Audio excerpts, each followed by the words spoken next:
ማመን አልነበረብኝ እንጂ አለሽ እንዴ? ማህይብ እኔ እና አንቺ ማህይብ አይደል? ታዲያታለ ወሬ ብቻ እስኪ ወሬ ብቻ ካሉን ካስቆማ ከሸጠ በኋላ ምን ያደርግልኛል? ቢሞት ምን ያደርግልኛል? ምን ይጠቅመኛል? ስጋውን እበላዋለሁ፣ መቃብር ውስጥ እኖራለሁ። ይኸውልሽ ብርግድ ማለት አያዋጣሽም። የተሸነፍሽ መስሎሽ ነው አይደል? ብርን የመታሽው ከጭንቅ ያወጣሁሽ እኮ እኔ ነኝ። ረሳሽው? እኔ እኮ ከቀናት በኋላ የምወድቅበት የለኝም። ባልሽን ትተሽ የወጣሽው ቤቱን ወርሳለሁ ብለሽ ነው እንዴ? ሲጀመር በስምሽ አዞርልሻለሁ ያልኩሽ ከቤት ወጣሽ በኋላ ነው።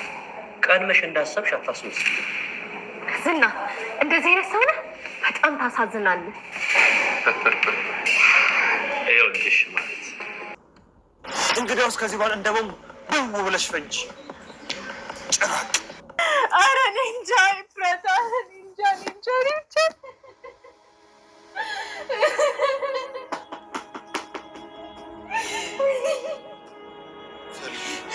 ሰልፍ ልጄ፣ ወይኔ ልጄ፣ ኧረ እንደዚህማ እንደዚህ ጉዳት ስርኝ ይሻል። አረጋች ሂዳ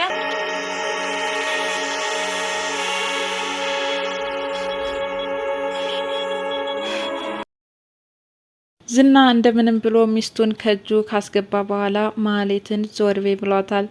ማለትም ቤቱን በስምሽ አዞርልሻለሁ፣ ምንም ችግር የለው፣ ለጊዜው እግዱን አንሽለትና ከዛ በኋላ የሚመጣውን ነገር ለኔ ተዩ በማለት ቃል ገብቶላታል። ታዲያ ቢሮ ድረስ በመሄድም ፊርማውን ፈርማ ቤቱን እግዱን አንስታም ለብሩኬ ወረቀቱን አስረክባለች። በዚህ ሁኔታ እንዴት እንደዚህ አይነት ስህተት ትሰሪያለሽ በማለት ኤፍራታ ወቅሳት ነበረ።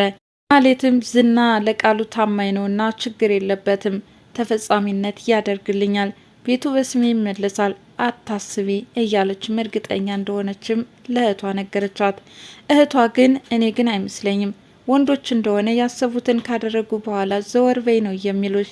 ለማንኛውም እስኪ ቃሉን ሳያጥፍብሽ አሁኑኑ ተለማመጪው በማለትም ዝና ጋራ ተገናኝታ ይህን ነገር በጊዜ ማስተካከል እንዳለባት መክራታለች። እንደተባለውም ዝና ጋር ተገናኝታ ቃል በገባህልኝ መሰረት አሁን ተፈጻሚነት አድርግልኝ ያለችም ጨቀጨቀችው። ዝና ግን ባክሽና ተጨቃጨቂ፣ ዞር በይ፣ የሰው ንብረት እኮ ነው፣ እንደው ስላንቺ አይገባሽም እያለ ክፉና በጎም ተናግሯታል። ይህንን የሰማችው ማህሌትም ሚስትህን ከእጅ ካስገባ በኋላ አሁን እኔ ልትክደኝ ነው ወይ ያለችም ተነጫነጨች። በመጨረሻም ገዢዎቹ የቀረቡት ሰዎች የሱ ሰዎች እንደሆኑና እንደሚሳካለትም ይነግራታል። ይህኔ በደስታ ጨለለች። ወደ ቤትም ሄዳ ደስታዋን ገለጸች። ነገር ግን ያ ሳይሆን ባዶ ህልም አስጨብጧት ዞር በይ ብሏታል። ሰላም ጤና ይስጥልን ውድ ቻናሌ ቤተሰቦች እንደምናላችሁ በያላችሁበት በዓለም ዳርቻ ሰላማችሁ ይብዛ እያልኩኝ ምሳሌ ድራማ ክፍል 55 ምን አዲስ ነገር አለ? ብሩኬ ከብዙ ውጣ ውረድ በኋላ ነገሮች የተሳኩለት ይመስላል። በጣምም ተደስቷል። አሁን ላይ ምንም እንኳን የሚወደውን ጓደኛውን ቢያጣውም ከዚህ በኋላ ቤቱ ሊሸጥለት ጫፍ ደርሶ እንግዲህ ምሳሌን አሳክሜ የሰላም እንቅልፍ ተኛለሁ፣ ልጅም እንደ ጓደኞቿ ትወርቃለች፣ ትጫወትልኛለች፣ ለሷ ስል የማልሆነው ነገር የለም፣ ጓደኛዬን የከዳሁት ለዚህ ነው፣ ብቻ ለምሳሌ ስል የማላደርገው ነገር የለም በማለት ለልጁ ብዙ ዋጋ እየከፈለ እንደሆነም ራሱን አሳምኗል። በእርግጥም ነው ለልጁ ሲል ብዙ ነገር ሆኖ ዛሬ ላይ ግን ይህ ነገር ተሳክቶለት ከገዢዎች ጋር ለመፈራረም ተገናኝቷል። በሌላ በኩል ወይዘሮ ማህሌትም ሳይቀድመኝ ልቅደም አይነት ነገር ዝና ጋር በመገናኘት አሁኑኑ አፍጥንልኝ፣ ብሩኬ ቤቱን ከመሸጡ በፊት ምሳሌ ትታከማለች፣ ነገሮቹ እንዳልሆን ይሆናሉ፣ እባክህን እያለች እየለመነችው ነው። አቶ ዝና ግን እባክሽን ተረጋጊ፣ የሰው ሀብት ንብረት እንዴት የራስሽ ሊሆን ይችላል እያለም ተመጻደቀባት።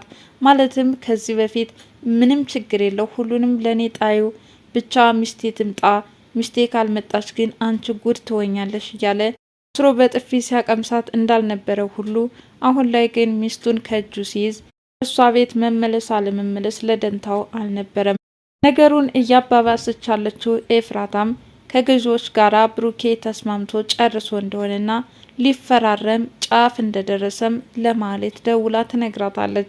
ይህንን የሰማችው ማህሌትም እባክህን ዝና በቶሎ ይህ ነገር እንዲደናቀፍ አድርግልኝ፣ ካለበለዛ ቤቱ እኮ ተሸጠ፣ እኔ ባዶዬን ቀረው፣ ትዳሬን አጥቻለሁ፣ ቢያንስ ቤቱ በስሜ ይሆንልኝ፣ ከዛ በኋላ እኮ ምንም አይነት መውደቂያ የለኝም እያለች ብዙ ችግሮችን እየደረደረችበት ነበረ። እሱም በቃ ተጨቃጨቂብኝ፣ በዙሪያ ያሰለፍኳቸው ሰዎች የኔ ናቸው፣ ማለትም ብሩኬን ቤቱን ሊገዛው የነበረው ሰው ወንድሙ ይገልጽላታል። ይህን የሰማችው ማህሌትም በጣም አመሰግናለሁ እያለች ይህንን እንደምታደርግልኝ አምን ነበረ። ለማንኛውም ትንሽ ከፍቶኝ ስላስቀየምኩ ይቅርታ አለችና ይቅርታ ጠየቀችው። ዝና ጋራ ተለያይተው ወደ ቤቷም ስታምራ ለኤፍራታ የተፈጠረውን ሁሉ ነገረቻት። ማለትም እነዛ ሊፈራረሙ የነበሩ ሰዎች ዝና ያሰለፋቸው ሰዎች እንደነበሩና ሀሰተኛ ሰነድ በማዘጋጀት ብሩኬን እያጭበረበሩት እንደሆነም ነገረቻት። ይህንን ማድረግ በመቻልሽ ሳላደንቅሽ አላልፍም፣ የኔ ጀግና ነሽ በማለት በባዶ እሷም እንደዚሁ አኮፈሰቻት። የማህሌት ደስታ ግን ለደቂቃ እንኳን አልቆየም። ወዲያውኑ ከብሩክ ስልክ ይደወላል። እሷም እንደተለመደው እያለቃቀሰ አሁንም እሷን የሚለማመጣት መስሎ ነበር የታያት። ያው እንደተለመደው ሊያለቃቅስብኝ ነው፣ ማለትም እግዱን አንሽልኝ ወይም በዙሪያው ያሉ ሰዎችን አስነሽልኝ ለማለት ፈልጎ ነው። ሌላ ምን ሊል ይችላል? የሱን ልቅሶ አንስቼ ከምሰማ እንደው ስልኩን ባላነሳው ሳለቻት። ለምን አታነሽውም? እስኪ የሚለውን መስማት አለብን እያለች ኤፍራታም ለመሳለቅ ተጣድፋ ስለነበረ የደወለውን ስልክ አንስታ እንድታወራውም ታደርጋታለች። ታዲያ ማህሌት በዙሪያው ያሰለፍሻቸው እነዛ ሀሰተኛ ሰዎች እረፍቴን ነስተውኛልና ቤቱ እንደው ተሽጧል፣ በፍጹም አትድከሚ፣ ለማንኛውም ግን እነሱን አስቆሚልኝ እያለም ይጠይቃታል። ይህኔ የቤቱን መሸጥ ስትሰማም እሷ በጣም እብድ ሆነች። እንዴት እንደዚህ ሊሆን ይችላል? ጉድ ተሰራው፣ እኔ እንግዲህ ምንም ሰው ሆንኩት እያለችም በጣም ተናደደች። ራሷንም ፊቷንም ብትነጭ ምንም የምታገኘው ነገር የለም። ኤፍራታ እያየች ነገሩን ከማባባስ ውጭ እሷ የምትፈይድላት አንድም ነገር የለም። ቅድስትና ምሳሌ እየተጨዋወቱ ባሉበት ሰዓት ምሳሌ ድንገት ጸጥ ብላባታለች። ቅድስት ደንግጣለች። ምን እንደምትሰጣት ግራ ተጋብታለች። ታዲያ በስከ መጨረሻም ስልክ በተደጋጋሚ ብሩኬ ላይ ደውላ ምንም አይነት ምላሽ ስላላገኘች ወዲያውኑም አፋፍሳ ወደ ሆስፒታል ወስዳታለች። ከዛም የታዘዘላትን መድኃኒት እንደምንም ፈልቅቃ እንድትጠጣው ብታደርጋትም ምሳሌ ግን እንደወደቀች መነሳት አልቻለችም። በኋላ ሲጨንቃት ለዳጣ እንድትደርስላት አድርጋለች። ዳጣም መታ አብረው ከመጫጫ ውጭ ምንም በልጅቷ ላይ ያመጡት ለውጥ የለም። በመጨረሻም ብሩኬ እነሱ በዚህ መደናገጥ ሆነው ቤት ውስጥ ተከስቷል። ምንድነው የተፈጠረው እያለም ጠየቃቸው። የተፈጠረው በጨዋታ መካከል ድንገት ጸጥ እንዳለችና መንቀሳቀስ እንዳልቻለችም እየነገረችው ነበረ። ብሩኬ ክፉኛ ተናዷልም አዝኗልም።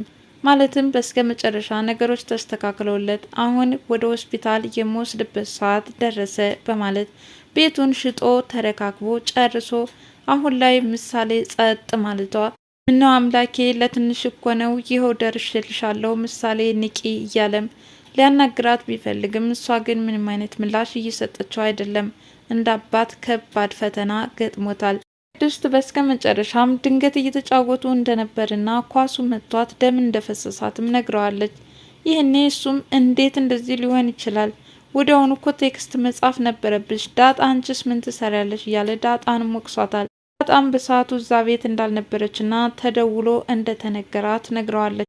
በስከ መጨረሻም ልጁ ካሁናውን ትነቃለች በሚል ስሜትም እየጠበቃት ቢሆንም ምሳሌ ግን በፍጹም ልትነቃላቸው አልቻለም። በመጨረሻም ክፉኛ ደንግጠዋል። ምን እንደተፈጠረ ባናውቅም ቅድስት ማኳኋኗ እጅግ በጣም የሚያሳዝን ነበር።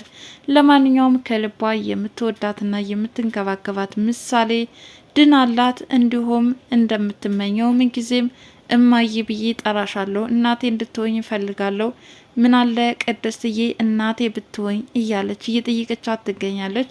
እንግዲህ ሁለታቸው በትዳር እንዲተሳሰሩም ምሳሌ ከፍተኛ የሆነ ፍላጎት አላት። ይህ ፍላጎቷም እንዲሳካላት እንመኛለን። ወይዘሮ ማህሌትም የእጇን አግኝታ ዛሬ ላይ ከሁለት ያጣ ጎመን ሆናለች። ትዳሯን አታለች። ያሰበችው የብሩኬ ቤት በስሜ ይሆንልኛል በማለት ለፋችበትንና ያልደከመችበትን በአቋራጭ የቤት ባለቤት ለመሆን ፈልጋ ነበረ። በመጨረሻም እንግዲህ ባዷን ቀርታለች። ዝናም ሚስቴን ከያዝኩ ምን አገባኝ አይነት ስሜት ከዚህ በኋላም በምንም አይነት ነገር ሊተባበራት አይችልም። ቢተባበራትስ ምን ሊያደርግ ይችላል? ቤቱ እንደው አንዴ ተሽጧል። ነገር ግን አጅሪት ማህሌት ተንኮል አያልቅባትምና አሁንም ብሩኬን ለማሰናከል ምን አይነት ወጥመድ ልታጠምድበት ትችላለች? አብረን የምንከታተለው ይሆናል። ምሳሌ በሚቀጥለው ክፍል እንድትነቃ ባዬ ብላ እንድታናግረውና እንደተለመደው አሁንም የልጅና የአባት ወጉን እንዲያሳልፉ እንመኛለን። ለዛሬው የነበረው ቪዲዮ ይህንን ይመስል ነበር። በቀጣይ እስከምንገናኝ ድረስ መልካም ጊዜ ይሆንላችሁ እያልኩኝ ለቻናሌ አዲስ የሆናችሁ ላይክ፣ ሸር፣ ሰብስክራይብ በማድረግ ቤተሰብ